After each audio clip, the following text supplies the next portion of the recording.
palabra de Dios en esta hermosa noche para iniciar este tiempo, y está en el primer libro de Samuel, capítulo 3, versículo 1. Primer libro de Samuel, 3, 1, y saltamos al versículo 7. Voy a dar tiempo para que busquen el texto, porque es una historia muy interesante que, dicho de paso, la compartí con los jóvenes hace poco, porque también tiene que ver mucho con los jóvenes, acerca de la historia de la vida de Samuel. Y ahora la tengo que perfilar, acomodar, por decirlo así, mal llamada acomodar, a la manera de nosotros como padres. Primera de Samuel, capítulo 3, versículo 1, y de ahí saltamos al versículo 7. Dice: Samuel, que todavía era joven, servía al Señor bajo el cuidado de Elí. Y escuche esto, dice: en estos tiempos no era común oír palabra del Señor, ni eran frecuentes las visiones. Ahora saltamos al versículo 7, después de todo un protocolo que hay en medio de que Dios quiere hablarle a Samuel y que él va a donde Elí, llega a este punto. Versículo 7 dice: Samuel todavía no conocía al Señor, ni su palabra se le había revelado. Repito este versículo, dice: Samuel todavía no había conocido al Señor, ni su palabra se había revelado. Es algo muy particular. ¿Por qué? Porque Samuel, como conocemos la historia, Samuel fue un niño que fue consagrado a Dios desde pequeño.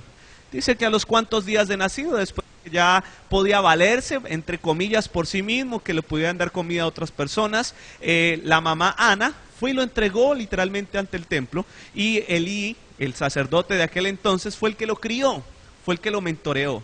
Dice la palabra de que se cree que más o menos Samuel en esta historia tendría alrededor, perdónenme, abro un rango, de pronto de 13 a unos 16 años quizás tenía en esa etapa. Y resulta ser que en aquella historia dice la palabra que Samuel, imagínense, llevaba ya 14, supongamos que unos 13, 14 años viviendo en el templo, conociendo todo lo que tiene que ver con el templo, conociendo todo lo que tiene que ver con la estructura, con el protocolo de los sacrificios, los cánticos, la ley de Dios. Todo lo sabía, porque imagínense, desde literalmente creció dentro de un templo. Pero lo particular de todo esto es que a pesar de que conocía todo eso, dice el versículo 7 que Samuel todavía no conocía a Dios. Conocía las cosas de Dios, pero no conocía a Dios. Conocía el entorno, pero no conocía al dueño del entorno. Y eso es algo muy interesante, porque podemos estar cayendo en este error como padres. Podemos estar tratando de inculcarles a nuestros hijos todo lo que tiene que ver con el entorno de Dios, mas no conocer a Dios. En otras palabras, como he titulado este tema, podemos enseñarle la palabra de Dios, mas no al Dios de la palabra. Porque este tema se llama así: el Dios de la palabra que mis hijos tienen que conocer. Es interesante porque podemos estar cometiendo un error donde literalmente hacemos que se vuelvan profesionales, como les decía en aquella prédica que les comentaba al comienzo, profesionales de la iglesia, expertos en todo el amplio conocimiento de todo lo que tiene que ver con la iglesia. Yo lo tengo que decir personalmente, por muchos años yo viví bajo las 4 paredes de la iglesia, conocí y todavía conozco muchas canciones que incluso mi esposa me dice: ¿y esa canción? Y yo, claro, yo la bailé, yo la danzaba, yo me sabía esto, yo sabía cómo funcionaba esto y esto y esto, pero mucho tiempo pasé conociendo el entorno, conociendo todas las cosas que rigen en una iglesia, sin conocer a Dios. No tenía una experiencia con Dios. Nunca tuve un momento donde Dios me hablara así como le estaba hablando a Samuel. Samuel le estaban hablando, Dios le estaba hablando y él no estaba entendiendo. Y puede que eso pueda llegar a estar pasando con nuestros hijos, o que pueda llegar a suceder con ellos cuando empiecen a crecer. Dios empieza a hablarles, Dios empieza a mostrarles el camino que deben de tomar, y ellos no están preparados para eso. Porque aunque los traemos a la iglesia, porque los traemos, A veces llega uno y como nos pasa, que brincan canzoncitos, o llegan los jóvenes. Yo he visto caras de jóvenes arrastrados, de verdad, llegan a la iglesia y yo no quiero ir, pero venís para la iglesia, y no te dejo salir el fin de semana, o te castigo y esto y lo otro. Y uno los trae, y puede que pensamos que eso es la solución para que ellos se vuelvan como nosotros, pero hay todo un camino que tienen que recorrer ellos. Hay todo un camino. Entonces, aquí es donde se crece la problemática. ¿Qué hacer frente a eso? ¿Cómo vamos a manejar esto? ¿Qué debemos de hacer para que ellos empiecen a conocer al Dios de la palabra y no tan solo conozcan la palabra de Dios? Y la historia que les estoy hablando es la introducción, pero el texto base está en el libro de Deuteronomio, capítulo 6, versículo 1. Deuteronomio 6, del 1 al 2. Y es una orden de parte de Dios para el pueblo de Israel, que debía de establecerse ese mandato por los siglos de los siglos. Deuteronomio 6, del 1 al 2 dice: y estos son los mandamientos, preceptos y normas que el Señor tu Dios mandó que yo te enseñara, para que los pongas en práctica en la tierra de la que vas a tomar posesión. Y escuche esto, versículo 2: para que durante toda tu vida, tú y tus hijos y tus nietos honren al Señor tu Dios, cumpliendo todos los preceptos y mandamientos que te doy, para que disfrutes de larga vida. Dios está completamente interesado en que cada uno de nosotros, nuestros hijos, nuestros nietos y de ahí en adelante disfrutemos de larga vida. Pero para que eso sea posible, debemos de darle el orden respectivo a lo que se merece. Debemos de darle el orden respectivo, el primer lugar, a Dios como debe de ser. No tan solo conocer las leyes de Dios, sino conocer al dueño de las leyes. Y es lo que debemos de empezar a trabajar. ¿Cómo arrancamos esto? Sencillo. Número 1, debemos de considerar ser ejemplo para nuestros hijos. Y es lo más importante que debemos de trabajar aquí. Porque es más fácil que nuestros hijos sigan nuestros pasos a que tomen el camino bajo indicaciones. No sé si me hago entender. Aquel que usted dice, vea, para llegar a X lado, usted tiene que coger aquí derecho, coge la quinta, voltea a la izquierda, sigue derecho y voltea a la derecha en la siguiente cuadra cuando se encuentra una panadería. Uno puede mandar las indicaciones así y la gente puede llegar, difícilmente, le tocará preguntar 5,000 veces en el camino, pero queda mucho más fácil decir, ¿sabes qué? Yo te llevo. ¿Cierto o no? ¿Dónde es? No, tranquilo, yo te acompaño, yo sé dónde es y yo te voy a llevar. Y queda mucho más cómodo, pues se va uno más seguro porque me van a llevar. Y aprende uno más rápido el camino cuando va alguien llevándote de la mano para guiarte. Es lo mismo con nuestros hijos. No podemos decirles, vea, ustedes tienen que aprender esto, ustedes tienen que hacer esto, ustedes tienen que hacer aquello, ustedes tienen que orar, ustedes tienen que leer la Biblia, ustedes tienen que asistir a la iglesia, ustedes tienen que portarse bien, ustedes tienen que entender qué es lo bueno, qué es lo malo, a que usted se lo demuestre con su ejemplo. Ahí radica todo. Es mucho más fácil que ellos sigan tu ejemplo a que tú les digas qué tienes que hacer. Y partemos por allí entonces. Tenemos que ser ese ejemplo. ¿Qué significa eso? Que si todo lo que hacemos es tratar de forzar la palabra de Dios en nuestros hijos, difícilmente podremos ver los hijos que deseamos. Porque no se trata, este tiempo, no sé cómo funcionaba antes, pero ahora entiendo con mis hijos y cómo estamos formando, no se trata de inculcarles, de forzarles la palabra, sino que de ellos nazca el deseo de buscar a Dios. Es distinto.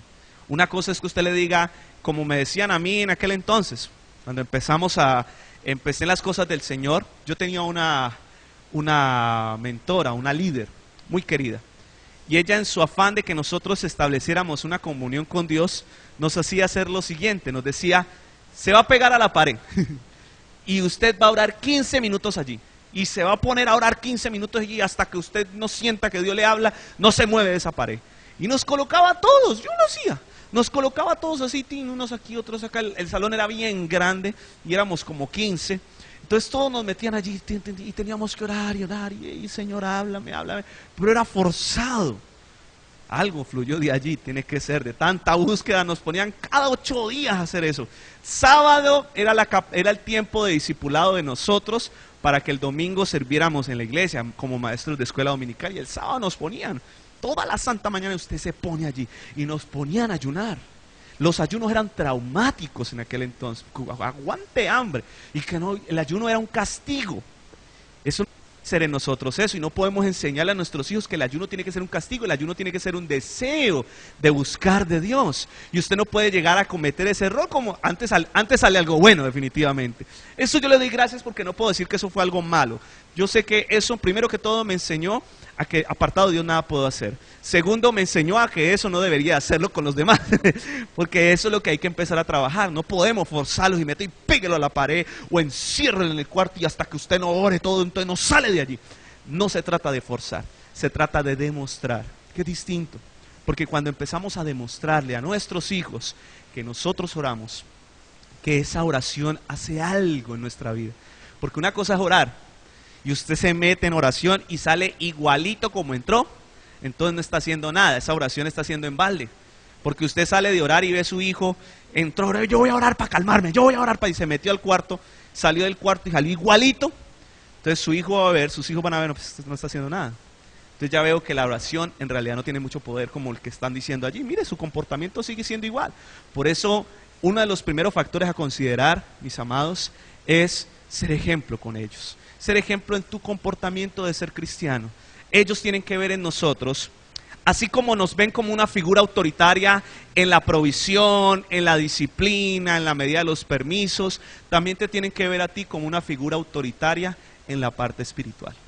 Eso es algo muy interesante, vuelvo y reitero eso. Así como nos ven, ¿cómo nos ven nuestros hijos? Como alguien serio.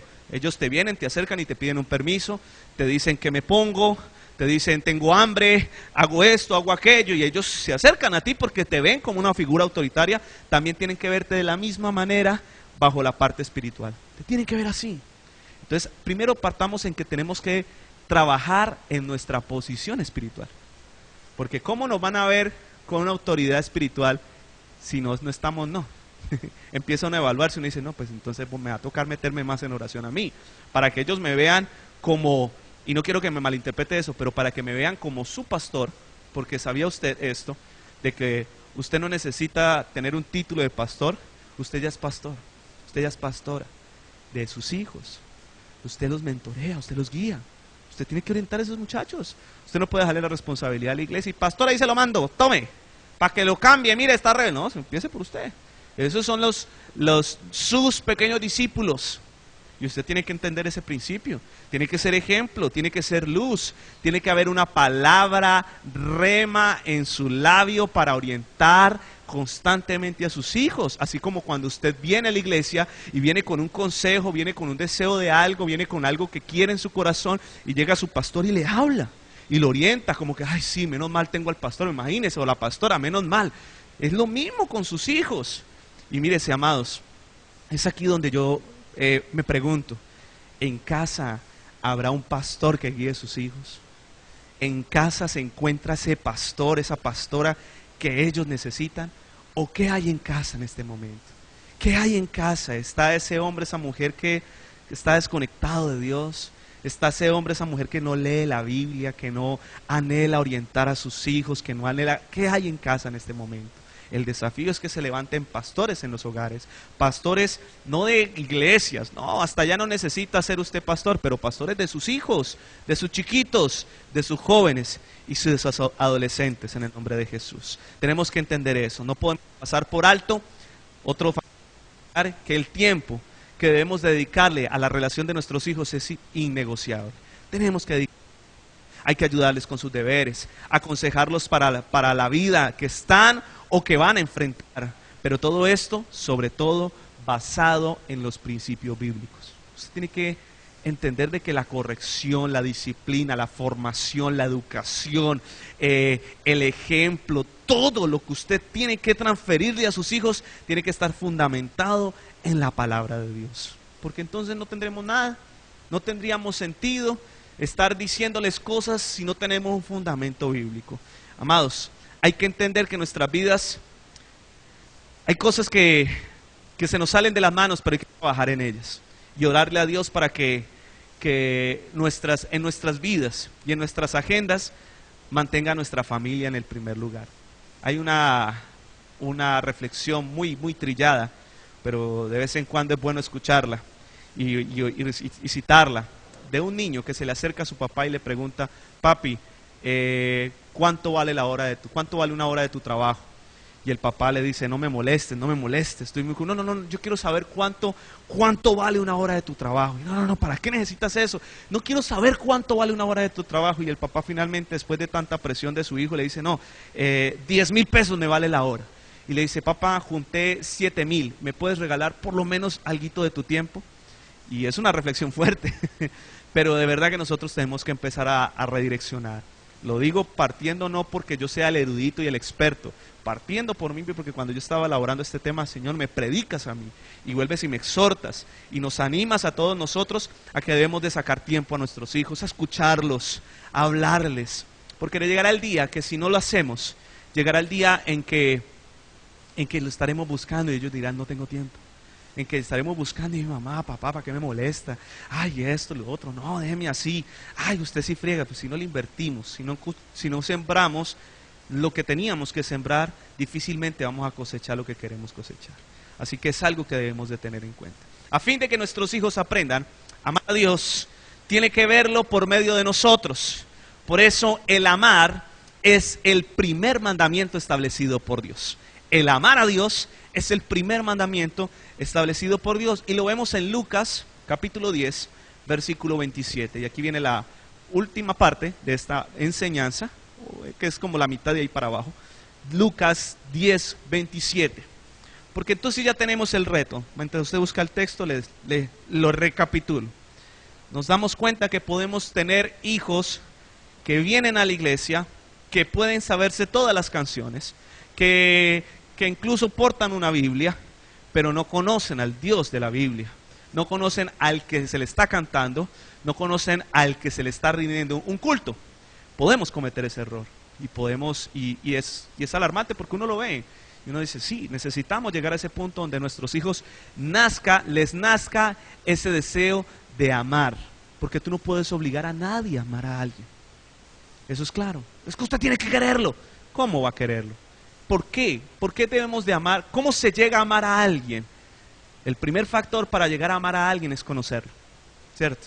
Conocer todo para poder llegar a amar. Usted no se enamora de nadie, aunque dicen que es amor a primera vista. Usted no se enamora a primera vista. Usted se impresiona a primera vista, pero no existe el amor a primera vista. Se impresionó, le impactó, no sé, porque caminó, lo vio bien parado, entonces lo vio con el popocito como más paradito, entonces lo vio muy lindo, entonces se impactó. Pero no es que se haya enamorado. Uno se enamora a través de lo que conoce de esa persona. O se termina de desencantar o termina amándolo apasionadamente. Y eso es lo que nuestros hijos deben de empezar a trabajar. Que nuestros hijos se enamoren de Dios. Pero no se forza el amor. Se hace crecer el amor en su corazón, que es distinto. Y Lucas, capítulo 10, versículo 27, el que estábamos buscando, me ilustra cómo empezamos a que ellos empiecen a amar a Dios. Y dice: respondiendo dijo: amarás al Señor tu Dios con todo tu corazón. Y dice: con toda tu alma y con todas tus fuerzas y con toda tu mente, y a tu prójimo como a ti mismo. Yo he citado muchas veces esta enseñanza y creo que la he partido incluso en 4 o 5 partes, porque es casi que un tema por cada amor. Pero hoy vamos a resumir brevemente cómo debemos de despertar la necesidad, cómo vamos a trabajar en que nuestros hijos empiecen a amar a Dios a esta cuarta potencia. Porque qué lindo sería que que tus hijos a la larga de la vida puedan decir: mi mamá me mostró, mi papá me mostró cómo amar a Dios, y yo lo amo con todo mi corazón, con toda mi alma, con todas mis fuerzas y con toda mi mente. Ese es uno de mis deseos. Mire, le digo esto para que se ponga una meta. Si usted llega a terminar sus días aquí en la tierra y que lo único que haya podido alcanzar en esta tierra es que sus hijos digan esto, usted logró algo maravilloso.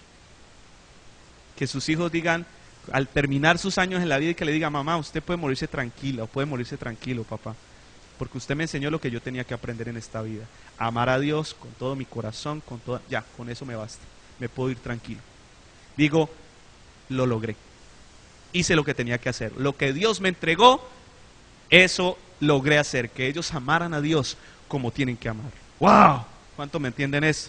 Es un desafío, es algo maravilloso, porque es algo que cada día más y más se desplaza. Es algo que el amor a Dios cada día más y más se está haciendo a un lado por tantas cosas.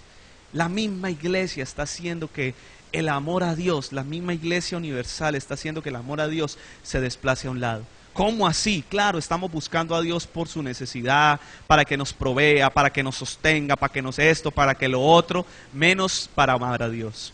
En esta iglesia no va a suceder eso.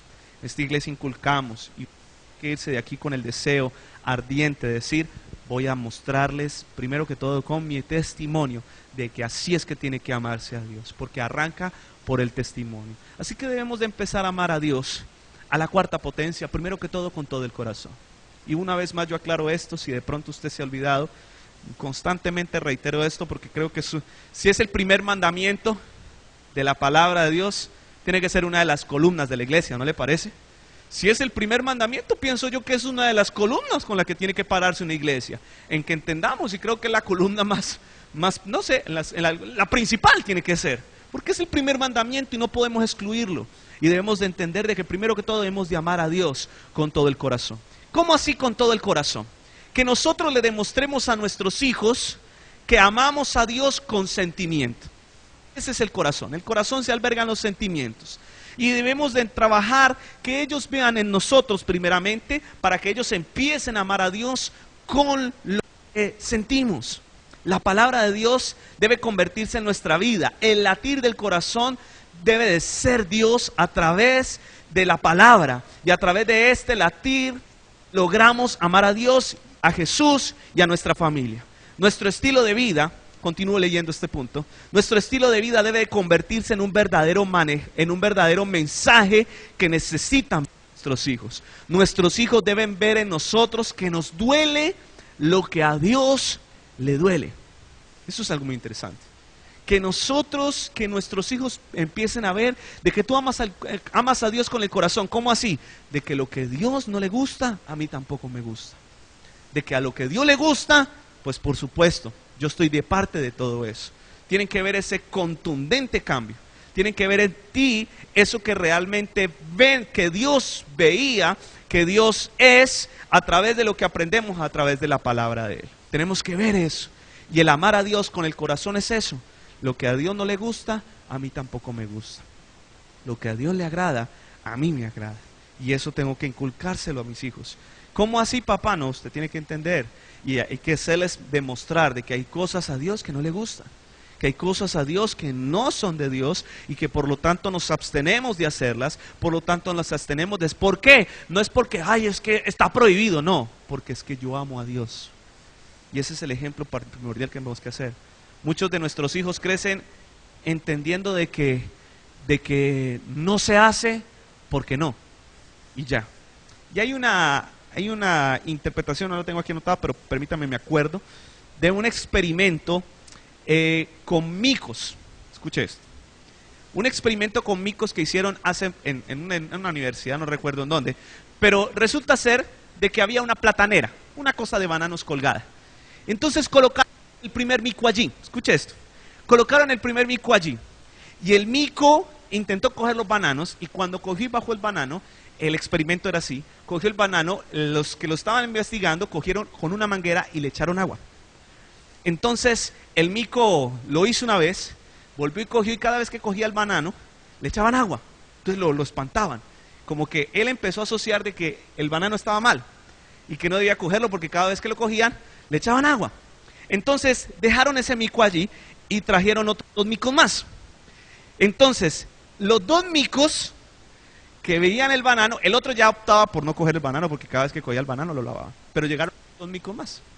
Entonces esos 2 micos no sabían esta historia y fueron y cogieron el banano y les echaron agua.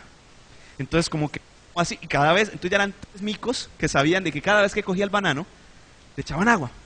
Pero entonces empezaron a traer otra tandada de micos, y los otros micos empezaron a darse cuenta de que no podían coger el banano. ¿Por qué? Porque algo pasaba, no sé, ellos ya no volvieron a echar agua, lo más tremendo, pero dijeron no, no vamos a coger banano. ¿Por qué? Porque es que no, como que nadie lo coge. Y cada vez que intentaba cogerlo, los otros micos venían y le bajaban y decían, no, no, no, no, no, no le decían, pero actuaban, no, no lo coja. ¿Por qué? Porque es que, porque no, porque que echaban agua. Finalmente los primeros micos los quitaron y dejaron unos micos que no tuvieron ni idea de por qué era que no cogían el banano. Pero lo último, lo que llegaron a la conclusión era que todos los micos que estaban allí dicen, no cogemos el banano. ¿Por qué? No tengo ni idea, pero nadie coge el banano. Nadie coge el banano. Y así se crían las cosas en nuestra familia. Otra de las reflexiones con respecto es a una nieta, una mujer, que no sé, creo que lo conté hace mucho tiempo, fritaba el pescado sin cola y sin cabeza. Entonces había alguien que decía, bueno, ¿y por qué fritas el pescado sin cabeza? Dice, no, lo que pasa es que pues mi mamá fritaba el pescado sin cola y sin cabeza. Entonces la muchacha no se quedó así, fue y se acercó a la mamá y le dice, bueno, pero ¿por qué tú fritas el pescado sin cola y sin cabeza? ¿Cómo así? Dice, no, no, espérate, es que mi abuela fritaba el pescado sin cola y sin cabeza. Entonces se fue hasta donde la abuela y le dijo, ¿por qué frita usted, señora, el pescado sin cola y sin cabeza? Lo que pasa es que cuando yo estaba fritando, yo tenía un sartencito muy pequeño. Y entonces no me cabía sino el pescado sin cola y sin cabeza. Así frité yo. Y eso se va transfiriendo y la gente queda así. No podemos convertirnos en eso. Tenemos que demostrarle a Dios, a nuestros hijos, que debemos de amar a Dios con argumentos. Amamos a Dios con el corazón. ¿Por qué? Porque me duele. Me duele lo que le duele. No es porque sí tengo que amar, no. Le voy demostrando. Amar a Dios con toda el alma es con nuestra conciencia. Es con nuestros sentimientos que sirven como guía para formar y tomar nuestras decisiones. Mire, esto es algo muy importante, porque cuando amamos a Dios con el alma, empezamos a que todas las situaciones que vivamos sean solucionadas bajo la búsqueda de Dios, porque todas las emociones las centras en el amor de Dios. Te sientes triste, la solución está en Dios. Te sientes feliz, la respuesta está en Dios. Te sientes desorientado, ese es el alma. En el alma se albergan todos los sentimientos. Así que uno tiene que amar todo inclinado hacia Dios. Y eso te ayuda a formar a tus hijos. Tus hijos más adelante van a empezar a tener ese tipo de preguntas, como las que dicen en la filosofía, cuando llegan a materias como esas y empiezan a preguntarle, bueno, ¿y usted quién es? ¿Quién soy yo? ¿De dónde vengo? ¿Para dónde voy? ¿Por qué estoy aquí en la tierra? ¿Qué es lo que tengo? ¿Qué es lo que vine a hacer aquí en la tierra? Y para tú poder darles una respuesta coherente, tienes que demostrarle que a Dios se ama con el corazón, se ama con el alma. Y cuando tú te enfocas, tus sentimientos los enfocas a la respuesta de Dios, todas las respuestas a esas preguntas las vas a encontrar en Dios. Tienes que mostrarle a tus hijos eso. Mira, se conoce decenas y cientos de personas cristianas que sus hijos son ateos. Se conocen decenas y cientos de personas en el mundo, pastores, que sus hijos rechazan el cristianismo. ¿Por qué? Porque lo que intentaron era imponerle la religión, porque se le estaba imponiendo una religión, pero nunca se les hizo despertar el deseo de amar a Dios con sentimiento, de amar a Dios con el alma. Amar a Dios con el alma también implica apasionarse por Él. Y eso debemos de demostrárselos a nuestros hijos, que nos vean que amamos a Dios apasionadamente. No sé cómo usted interpreta la palabra pasión, pero yo digo, cuando yo veo, por ejemplo, lo veo en los hinchas del fútbol, veo gente apasionada. Y usted lo ve cuando hacen un gol y es gol, pero gritan, o sea, hacen algo tremendo. Y si es una injusticia, se siente, hay cólera allí, y árbitro, bueno, se van a los extremos también, ¿no? Pero hay pasión allí. Y así tiene que ser nuestra vida con Dios. Bueno, bien con un buen concepto de la palabra, ¿no? No es que usted vaya a agarrar aquí a piedras, a linchar a todo el mundo, porque ayer estaba viendo la noticia, esta mañana estaba viendo la noticia cuando perdió el Junior y se encendieron y agarraron todos los transmédicos de Barranquilla, los agarraron a piedra porque perdió Junior. Bueno, hasta allá no, pero que usted sienta que hay pasión en su corazón por Dios y que sus hijos vean que así se tiene que amar a Dios. Ellos van a seguir mucho más fácil eso. Ellos van a seguir mucho más fácil. Es difícil amar apasionadamente. ¿Por qué? Porque la rutina, la monotonía, el ciclo, los años hacen que eso vaya cortando. pero usted tiene que tener presente, como lo hemos hablado lo que vamos a trabajar en este congreso, y de hecho de paso vamos a empezar a hacerlo este mismo domingo. Tenemos que reavivar el fuego, y el fuego es ese, la pasión, el amor, el deseo de seguir buscando a Dios. ¿Cuántos dicen amén a eso? Y finalmente, una de las otras que empiezo a terminar es amar a Dios con todas sus fuerzas. Y aquí yo hago una pregunta para desarrollar este punto, es ¿qué tanto? Porque cuando amamos a Dios es como gastar calorías, literalmente, calorías para Dios. O sea, el amar a Dios con todas las fuerzas significa gastarse para Él. Aunque tristemente vivimos en un mundo donde rige la ley del menor esfuerzo. Y ahora en día es así. Entre menos esfuerzo, mucho mejor. Entonces ya encontramos que la gente no tiene que salir a trabajar, sino que trabaja en la casa. Encontramos que ya la comida en un pequeño tarro te la venden y 5 minutos en un microondas y ya tienes. Todo es fácil, todo ya es mucho más cómodo, los medios de transporte, y ni se diga, las telecomunicaciones han hecho que ahora en día ya las cosas sean mucho más fáciles. Hace días actualizaron el WhatsApp y ahora ya puedes hablar mirándote. Ya no tienes necesidad de ir allá, no te llamo y te veo, ya con eso basta. Y nos han hecho que desde cierto punto facilitan los medios de comunicación, pero nos han hecho holgazanes. Y creemos, perdóneme la palabra holgazán, pero creemos que la vida cristiana también tiene que ser así. Y el amor a Dios tiene que ser fácil. Entonces, si es fácil, no hay problema. Y nuestros hijos no pueden criarse en un cristianismo donde piensen que la vida con Dios es fácil. No, hay que pagar el precio. Hay que forzar, hay que gastarse para Dios, hay que cansarse. Y eso es ¿por qué? Porque es que así se demuestra que amas a Dios. Y yo siempre inclino esto a la analogía cuando, ahorita decía la hermana, cuando amamos a alguien. Cuando amamos a alguien, cuando estamos perdidamente enamorados de alguien, no te esfuerzas por hacer algo por él. No haces lo posible. Yo me acuerdo, no porque mi esposa esté aquí, no me la quiero echar de enemiga, pero tuve una novia cuando estaba joven, hace poco. Tuve una novia antes de casarme, mucho antes de casarme, que vivía en el Alto Siloé. Eso me recochaban los jóvenes de la iglesia porque decían, allá apagan las luces de la ciudad, mi hermano. Era alto, pero las ganas de verla, me podían. O sea, no era un noviazgo como ahora en día, que los novios parecen esposos, no. Era un noviazgo del sano, del bonito, de la iglesia. Pero era tan lejos, y yo me acuerdo que vivía muy distante, vivía lejos, y yo no tenía recursos económicos para coger un bus ni nada por el estilo, pero me pegaba la caminada. Ella me veía cada vez que ella me llegaba, me decía, ay, tan lindos esos cacheticos, todos coloraditos. Era colorado el calor y el cansancio con el que llegaba allá, porque llegaba, y eso era trepado. Yo llegaba después de caminar un buen tramo desde la autopista, calle Quinta, calle Novena, hasta llegar a la calle Quinta, y ahí me paraba en el frente, si lo veía así, hacia arriba. Yo tomaba aire y arranca ahí para arriba, porque en ese tiempo no era el trascable ese que, a pie. Ahora en día ya no está ni el tramo allá. Pero yo llegaba cansado, sudado. Me paraba en la esquina antes y me hacía así buches, así para que no me viera tan sudado. Pero yo decía, wow, eso es mucho amor, mucha traga más que cualquier otra cosa. Pero lo traigo ahorita con notación porque es que así tiene que ser el amor que tenemos por Dios. Y eso tiene que verlo nuestros hijos.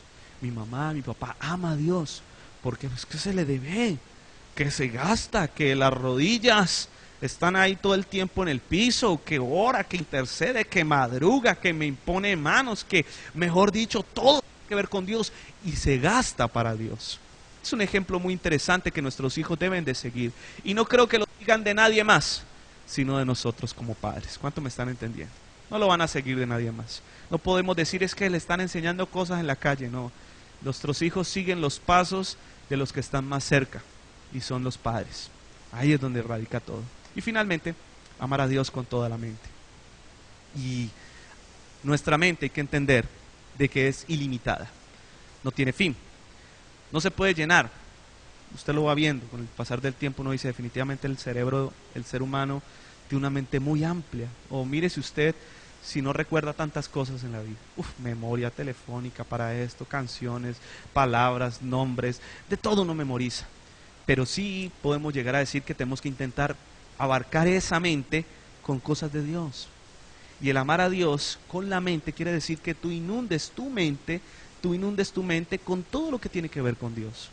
Y ahora en día, vuelvo y traigo la anotación de la tecnología, nos ha hecho holgazanes mentales.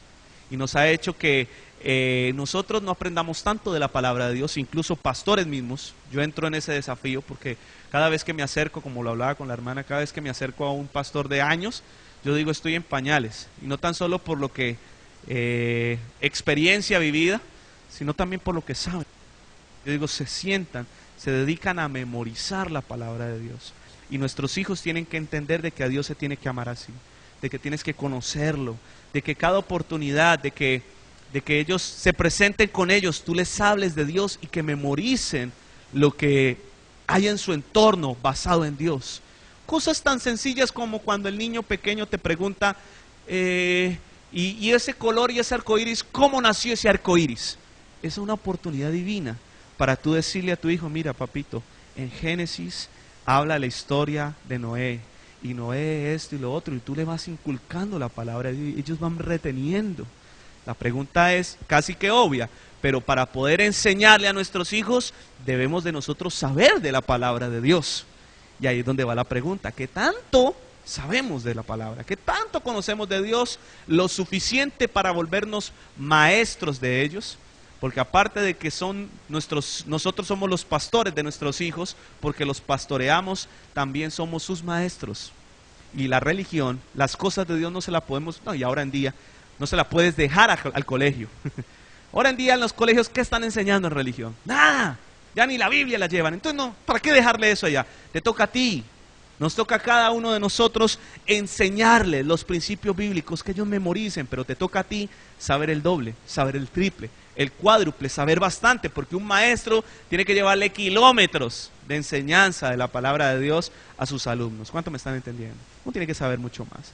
Enseñarles a amar a Dios con la mente es que todo lo que aprendan en esta vida está lleno de la deidad de Dios, que todo lo que aprendan en esta vida tiene que ver con Dios. Hace mucho tiempo, nunca se me olvida, mi hija me preguntó, es que yo iba a decir una de mis hijas, y así, ¿de dónde? Vamos a meter un problema aquí. Pero entonces mi hija me decía, papá, hace tiempo me decía, papá, ¿todo tiene que ver con Dios? Yo le decía, sí, todo tiene que ver con Dios. Todo, ay, tampoco todo. Todo tiene que ver con Dios. Fuimos creados por Él, somos creados para Él, tenemos un propósito, es en Él. Y eso hay que quedarse grabado en el corazón de nuestros hijos, que nunca lo desplacen, pero eso tiene que quedar grabado en la mente. Que no sé, pero creo yo y pregunto, para que usted se evalúe y se reflexione, y termino con esto, ¿qué tanto han aprendido tus hijos de ti? ¿Qué tantas cosas han aprendido de ti? Tus hábitos, tus disciplinas, tu comportamiento, esto y lo otro. Hay muchas cosas que aprenden de uno, ¿cierto? Incluso hasta su manera de comer, cómo cogen la cuchara, qué gustos, qué no gustos, tantas cosas aprenden de uno. En la vida aprenden hasta a veces actitudes y comportamientos que uno dice, yo no debería hacer eso, mira, mi hijo lo está haciendo. Entonces, bajo ese concepto uno dice, tienen que aprender. Así mismo como yo le estoy enseñando este tipo de cosas a mis hijos, también tengo que enseñarles cómo se vive la palabra. Tengo que ellos memoricen la palabra de Dios, que ellos memoricen las cosas de Dios, que ellos en sus cerebros quede grabado una mamá y un papá con las manos levantadas. Que en sus cerebros, en su mente, sus hijos queden con la memoria, el recuerdo de que su mamá y papá madrugaban todos los días y se arrodillaban y oraban a Dios. Que no faltaban un domingo a la iglesia.